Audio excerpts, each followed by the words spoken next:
Oh my God, I can't believe Mike Greer and the Sharks did that, and literally at the last minute as well. And with all the trades outside of Celebrini, Smith, Eklund, Askarov, who will be our future goalie, like, do we even have a complete team with a complete roster just to play out the remaining games of the season? Andres from AA Sports back with more hockey content on the San Jose Sharks, as you see by my sweatshirt and my commemorative beanie I got from one of the Heritage Night games. And in this video, I'll be talking about the trade moves the San Jose Sharks made at the deadline, which occurred on Friday. The deadline was at 3 p.m. Eastern Time yesterday, 12 p.m. here on the Pacific Coast. And this week, the Sharks made several trades, including that one at the last minute. Wow, yeah, where do I start? I go over all of them, starting with some of the less surprising ones and work my way up to the one that really killed Sharks fans' souls, I guess you want to say it. So, yeah, let's get right into it. So, starting off with the first two trades, the Sharks traded goaltender Vitek Vanacek to the Florida Panthers, and in return, they get Patrick Giles. This one was definitely coming. The Sharks, it didn't look like they planned to extend Vitek Vanacek. He didn't play in that 6-2 win versus Buffalo.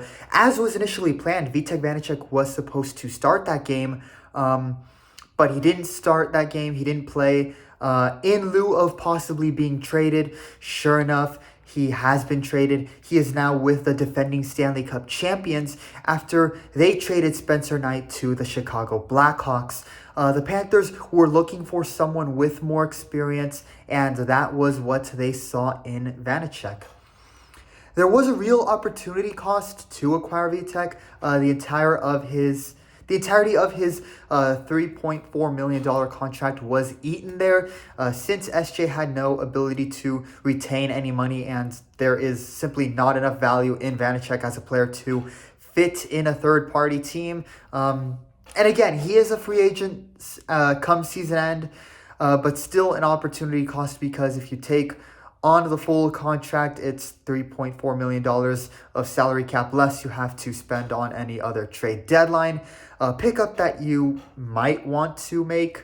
But the Sharks had no plans for keeping him, so they decided to trade him and not just let Vanacek walk away for free. So with that, Vanacek to Florida and Giles to SJ. Giles is 25 years of age. He had a good season for Florida. Not enough to make the main squad, but should an injury arise, he was one of their first call-ups. However, he didn't make as much of an impact during his time on the ice there. Granted, Florida is just a good team right now, so there will always be that one player that seems in the shadows of the rest of their just mountain of talent right now. He has spent a lot of time in the AHL with the Checkers and only has 7 points. It's definitely just another player in the system to fill out the roster come their next game and for the remainder of the year. But nevertheless, it is a deal I am okay with Greer making, because with Vanacek traded and Georgiev being a dead man walking for the Sharks right now, with how many games he has Georgiev'd in, the Sharks are definitely not going to keep Georgiev around. So with Vanacek being traded as well, the good thing that comes from it is that this means Askarov will surely be goalie number one going forward for San Jose. In the meantime, since Askarov is recovering from a minor injury right now, the Sharks have recalled prospect Georgi Romanov from the Barracuda. Romanov, 25, signed out of the KHL in the summer of 2023. Has had a solid season in the AHL, going 11-6-5 with a 90.5 save percentage. He made his NHL debut last year, sporting a 96.7 save percentage in 2 appearances. This year he has been with the Barracuda, and his most notable performance was that game against the Henderson Knights. They lost in a shootout, but Georgi Romanov made 45 saves in that game where the Barracuda got just shelled with shots. With that, you have to imagine Askarov and Romanov will be the two goalies for the Sharks next season. So we'll see how that goes, but I am okay with it. I like the trade deal. Then we have the second trade with the Pittsburgh Penguins, and this one is actually kind of interesting. The Sharks send over a 2028, yes, a 2028 fifth round pick to the Penguins, and in return they get Vincent Desharnais, who will be under contract until the end of next season. The Sharks will be taking on $2 million in cap space this year and next year for Desharnais' contract. This is a very interesting trade because of the draft pick being traded. The Sharks gave Pittsburgh their fifth round pick all the way in 2028, guys. You usually don't see teams trade picks that far into the future, but in this case, the Penguins were willing to. And with the Penguins being willing to, you got to imagine this is because with the Penguins' aging roster beginning to disintegrate, they are definitely going to begin the teardown and reconstructing process. So a 2028 fifth round for Desharnais, yeah. On the surface, it seems like a good deal, and I will agree and admit that I did like this trade deal on the surface because it is addressing the defense, but when you get more into the details and what Desharnais brings to SJ, the trade ends up being good on the surface level, but underwhelming long term. Desharnais is a big guy on the ice. He's 6'7". He's jumbo Joe size. He's just a big man on skates. And with that size advantage, he has the ability to play a physical style of hockey. But then there are the puck skills to talk about. Prior to being with the Penguins this year, Desharnais was with the Canucks to start the year. He was traded to the Penguins, but prior to his tenure with the Canucks, he was with the Oilers during their Stanley Cup final run last season. However, for the Oilers, he wasn't a mainstay. He wasn't a top four defenseman. He was a player within the system. However, he did have flaws in clearing the puck out, especially for the Oilers' golden generation standards, which has also been a problem for the Sharks. Those ugly turnovers in their own zones. He has the size to bully people around and clear the puck. He has the ability. He has the size to bully people around on the ice, clear the front of the net for the goalie, but not really the speed and skills to contest pucks along the boards. And this is why he has been in this scenario of essentially being bounced around from team to team. But the trade is done. Desharnais, from what his contract looks like, will be a Shark for the rest of this season and next season. So there is the question of where he fits currently in the lineup, because he likely isn't just being brought in to, ride the bench and, be a bench warmer. He will likely be in the lineup in some sort of way. Warsofsky has seen Jan Ruda, as poor as his form has been, as a guy to trust. So why won't he trust Desharnais in this case? So will we see Thompson step out and Desharnais take his place and see a possible Vlasic-Desharnais duo? I definitely don't like the sound of that, given how Ruda and Ferraro as a pair went earlier this year, and it kind of gives the same vibes. At this point, I would rather see Thompson on the ice and and for the Sharks to develop the young guys. Then you also have, when considering this, the players on the sideline due to injury, like Jan Ruda and Henry Thrun. Does Jan Ruda return to the lineup soon, or is he out for the year? We are unsure of how bad the injury is, but if Ruda is healthy to return, like I said, Warsaw likes to have Ruda in the lineup for some reason, is a player he believes he can trust, has never healthy scratched him from the lineup when Ruda is available and healthy. And the only player theoretically he could replace in a return scenario like this is a guy that I think has not been playing too bad recently and is developing for the future. He is one of our prospects, Shakir Mukhamadullin. If Warsofsky actually does that, if he actually scratches Mukhamadullin for Ruda, I might lose my brain cells. That would be the worst possible decision to make on an already struggling defense, especially because prior to injury, Ruda has been arguably one of the worst players on the ice for the Sharks.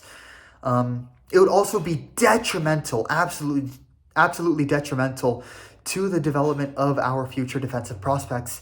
If he were to scratch Shakir, I would rather see a healthy Thrun come back instead of Jan Ruda.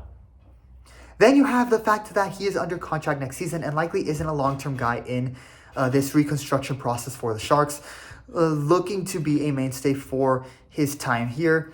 While you have your prospects rising up to the top and will probably be competing to get in the lineup. And this is why I say this trade for Desharnais and you give the Penguins a 2028 fifth rounder is good, but underwhelming when further analyzed, because it's good on the surface, but underwhelming when further analyzed, because on the surface, it's good because it addresses the dire defensive needs the Sharks have. However, it doesn't address them in the way they should. His size and physicality are good. Desharnais is 6'7", big guy. So maybe he can be the tough guy the team needs. But outside of that, I would much rather see Sam Dickinson, Luca Cagnoni, and Matthew Scheifer, should they get him in the draft, on the main squad next year. Better the young kids than more of the same, just painful to watch defense that is holding the team back. The same defense we have seen over the last 2 seasons cannot return for SJ next year. So let your young guys play in the main squad and develop at the NHL level. Just go with that unknown and take a risk and just start believing in them now than what we already know and see so far. Moving on to the next trade, as the Sharks got completely ass blasted by the Colorado Avalanche in a 7-3 just beatdown of a game. One of the notable things from that game was the absence of Jake Wallman, who was on the ice during warm-ups. He was on the ice during warm-ups, but was then scratched from the lineup amid the possibility of him being traded. And it was official that night, I believe, Jake Wallman will be going to the Edmonton Oilers, and the Sharks in return will get a conditional 2026 first-round pick, plus Carl Berglund. In regards to the conditional first-round pick, the pick will be in the first round no matter what. That will not change in regards to the draft pick that was being traded. The condition is that it is top 12 protected in 2026. If the Oilers end up being a lottery team in 2026, they can slide it to instead give SJ their 2027 first-round pick. But if the Oilers end up trading their 2027 first-round pick before next year's trade deadline, the Sharks get the 2026 first-round pick unprotected. However, this is a pick that the Sharks might not use, as they very well could use it to acquire a top-quality defenseman from another team, should they trade in the future during the offseason or during next season. In terms of what the Sharks will be losing in Wallman, well, they are losing the player that is right now their best defenseman. And with him out versus the Avalanche, Mukhamadullin gets the top-line spot in Wallman's place. And while Shakir Mukhamadullin, like the rest of the team, struggled, it was a learning experience and one that will help him develop for the future. Mukhamadullin going forward, and with Wallman gone, the opportunity to get playing time as a top liner defensively exists for Mukhamadullin. There is also the question of other defensive prospects the Sharks have, specifically Luca Cagnoni. When will the 20-year-old make his NHL debut? That's been a big question among Sharks fans. Well, with Jake Wallman gone, it is possible we see Cagnoni make his debut in these remaining games. I mean, wouldn't that be awesome to see, right? But one thing is for sure, the Sharks need to either bring up their prospects in Cagnoni and Dickinson or pursue quality defensemen from another team via a solid trade or big free agency signings. The defense we have seen over the last 2 seasons cannot continue next season. While they should not be expected to, make the playoffs or, be Stanley Cup contenders in any way, they are expected to be better than they are right now and finish, say, 6th or 7th place in the Pacific Division and not be tanking again. They have already tanked twice, technically 3 times if you think of the fact that they got the 4th overall pick and used it to get Will Smith. And this amount of tanking to be, first pick phase, as they say, it's simply not sustainable anymore. So we'll see what happens there. Then moving on to the player they picked up in Carl Berglund. He is a 25-year-old Swedish forward. However, don't expect him to really play a whole lot for the Sharks. Maybe on the 4th line for a handful of games at best. Berglund has been playing for the Oilers AHL affiliate for the entire year, and he will likely be a reinforcement for the for the San Jose Barracuda to add depth for their AHL playoff run, which is what Mike Grier and the franchise looks to be prioritizing right now, and this is where fans feel split on the Wallman trade. Some will argue that this was an underwhelming trade in comparison to others and leaves more to be desired. For example, the Ducks got a 2nd-round pick for one of their defensemen who's considered worse than Jake Wallman. There were also the initial rumors when Wallman was healthy scratched in lieu of the trade. There was rumors that the trade would include the Sharks acquiring a prospect from the Oilers, and one of their top ones at that. However, that didn't happen either. And then on top of that, you get a player in return with the main focus being the Barracuda and not the main Sharks squad. And with more trades to talk about in this video, it makes you wonder if the Sharks will even have the players to have a full lineup come their game against the Islanders. So, yeah, very interesting stuff there. At the same time, this Wallman trade can also be viewed as a win and good asset management by Mike Grier as general manager, given we got Wallman from Detroit practically for free and have now traded him for a 1st-round pick, a pick in a year where the draft pool will likely go deeper than this year's upcoming draft. But I will say this does give Mike Grier and the Sharks a big ultimatum. They have to make big quality moves to improve the defense. Another worst-ranked defense and dead last place ending in the NHL will certainly not be tolerated next season. Now, moving into the next trade deal, and we're back to sort of talking about the Florida Panthers, as the Sharks, after trading Vanecek to Florida, have also traded Nico Sturm and a 2027 7th-round pick to the Panthers in exchange for a 2026 4th-round pick. The 29-year-old German hockey player was in the final season of a 3-year contract that carries a $2 million salary cap hit. This feels like a very fair trade, given Nico Sturm is an unrestricted free agent at the end of the year. He is an A-tier player in terms of winning faceoffs, so the Sharks will definitely miss that from Sturm. This was one of the less surprising trades, though, because of his age. Sturm, at 29 years old, likely wasn't going to be a long-term guy, so don't let him walk out the door for free. And they did good asset management there in getting a 4th-round pick in 2026, a draft class that is expected to be deeper. Should they utilize it there or in pursuing another trade deal in the offseason to add and improve the team. This is in line with what some in the hockey world predicted, where it is, wake me up in 2020 during the 2026 season, where it is 2026, 2027 season where the Sharks would really ramp things up, really make that push to be a top playoff contender. But yeah, Nico Sturm, thanks, man, for all you have contributed, and I wish you the best of luck with Florida in their Golden Generation roster as they look to go back-to-back in Stanley Cup championships and defend their current Cup title. So good luck to Nico Sturm there in Florida. Moving on to the final trades, Luke Kunin, they held him out of the lineup and he did not play against the Avs for trade purposes as well, similar to Jake Wallman. And sure enough, on Friday, in the final hours of the trade deadline, he was traded to the Columbus Blue Jackets for a 2025 fourth-round pick in the draft. The draft class is not that deep. It has made many say that a second-round pick this year feels more like a third in a normal draft cycle.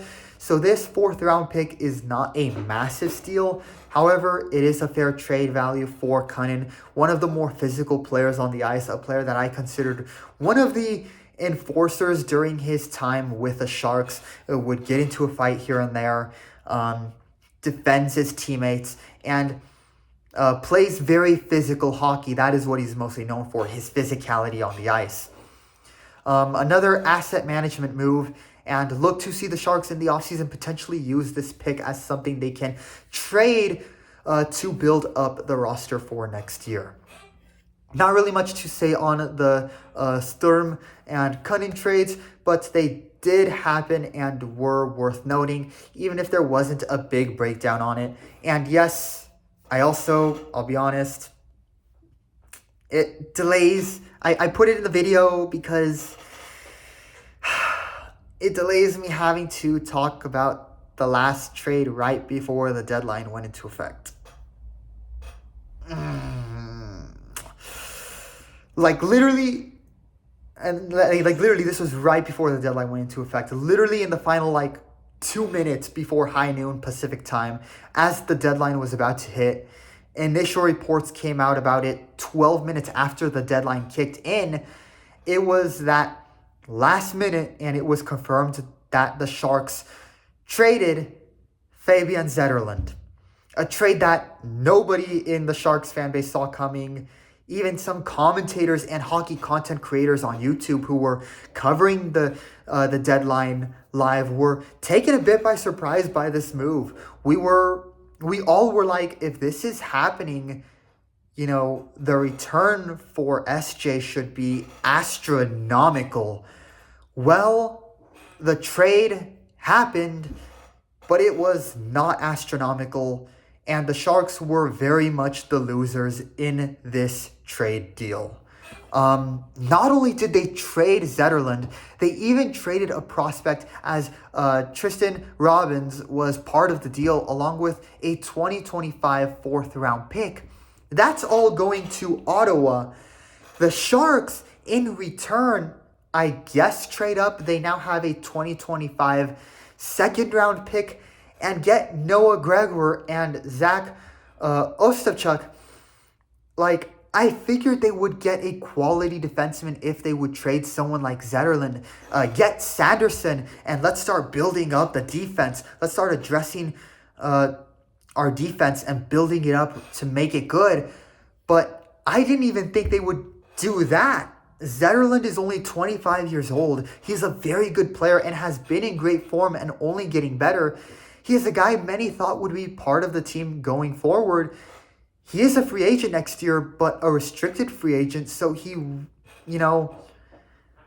and he wasn't really technically going anywhere. The Sharks kind of controlled his future in that regard because he's a restricted free agent. And what you're getting in return is massively underwhelming. Remember, a second-round pick in the upcoming draft on a normal year feels like a third because this year's draft player pool isn't that deep compared to what is projected in 2026 or 2027. And the players you get are not at the same level as FABIAN Zetterlund. It doesn't feel like an equal trade at all. Zach Ostapchuk gives me Andrew Podorowski vibes. He's a yo-yo player in hockey. He is struggling in the NHL level, yet kills it in the AHL, which doesn't make him a long-term solution for the Sharks' main squad. That seems like a move to really focus on the Barracuda more than anything. But you also have the Sharks with 19 or so more games still this year. Let's be honest, Greer and the Sharks did not get enough from the Senators to justify such a trade for the guy who redeemed that Timo Meier trade that for many fans felt very painful. Honestly, what did he see that, what did Mike Greer see that we don't? Because it seemed for us, like when you look at, as a Sharks fan, as sports journalists, it seems like Mike Greer, when looking at the Sharks and his team, saw anyone 25 years old or older on expiring contracts and just said, fuck it, trade him for capital, trade them all for capital. We can find another Zetterlund with our draft capital, I guess, but why try to pursue another Fabian Zetterlund-like player when you already have Fabian Zetterlund and control his future as a restricted free agent? Like, you get futures, but Zetterlund is a future as well. There was some speculation that maybe there were slight disagreements on contract extensions. Zetterlund was a guy that was probably working with his agents to get a 3 to 4 year deal at $5 million-ish per season. That is something Greer has really held off on doing because he hasn't felt the Sharks that we were at that point.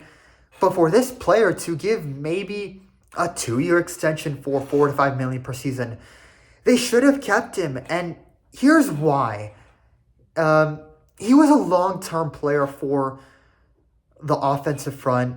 He has shown that with his form this year, with 17 goals and 19 assists. Second is when you look at the salary capital for the San Jose Sharks. The thing along with draft picks that Greer claims to be building up on to make moves, the Sharks also have $40 million. Yes, $40 million in cap space this offseason. And remember, the salary cap will be increasing over the next couple of years. And while many talk about the salary cap, usually in regards to, like say the NFL, making hard decisions of which players to trade or cut to usually stay under the salary cap, there is also something called the salary cap floor. For those who don't know what the salary cap floor is, the cap floor is like the minimum wage of the entire team. The minimum a team must spend on player salaries in a given year. For the Sharks, not only do they have this monstrous number of $40 million in cap space this offseason, they need to spend $20 million just to hit the salary cap floor. $20 million they need to spend just to hit the essentially NHL minimum wage for the team. So when you